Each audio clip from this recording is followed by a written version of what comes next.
أعوذ بالله من الشيطان الرجيم بسم الله الرحمن الرحيم halkan waxaan ka salaamayaa walaalahayga Soomaaliyeed meel kastoo joogaan dal iyo dibad waxaan ku salaamayaa salaanta muslimka qaaliga ah assalaamu calaykum waraxmatullaahi wabarakaatu maanta aad baan u faraxsanahay markasta waan faraxsanahay alxamdulillaah cabdimaalig muuse coldoon ayaa la soo daayeen arkay ilaahay baan u baryi jiray markasta in la soo daayo oo ilaahay xornimadiis ilaahay siiyo xornimadu aad bay u fiican tahay inaad xarig aad ku jirin aad bay u fiicanta maasha allah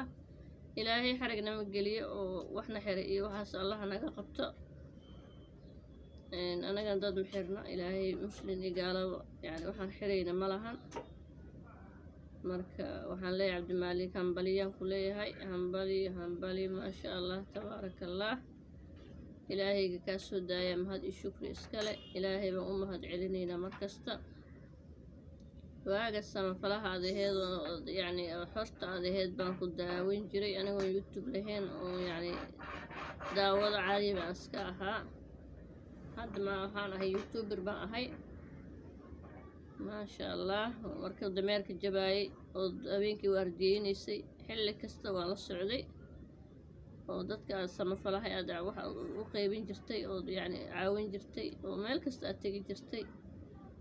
wax kasta waan kula socday maasha allah taageerahada nambar 1 baan ahaa marka waxaan ku leeyahay ilaahay baa kusoo daayay sadaqadaadii iyo wanaagaagii baad ku baxsatay dadkii yani ka qayb qaatayna waxaan leeyahay waa mahadsantihiin madaxdii waxaan leeyahay madaxweynaha oo Somaliland iyo ma garanayo magacyadooda ma sii kala aqaani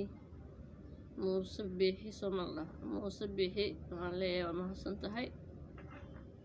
Soomaali waxaan leeyahay maxamedooda meel kastoo joogaan midnimo allah idin siiyo insha allah meel kastoo joogno Soomaali midnimo allahna siiyo marka muuse biixi iyo ninkii kale muxuu ahaa ku kastoo ahaadaba waxaan leeyahay waa mahadsantihiin khayr allah idin siiyo haddaad garatay inaad noo soo daysaan samafalahayna khayrka badnaa maasha allah baan leeyahay cid meel kastoo Soomaali ay joogto way ku jeceshahay Kenya baan kasoo hadlayaa waxaan leeyahay maasha allah waa ku faraxsanahay in lagu soo daayo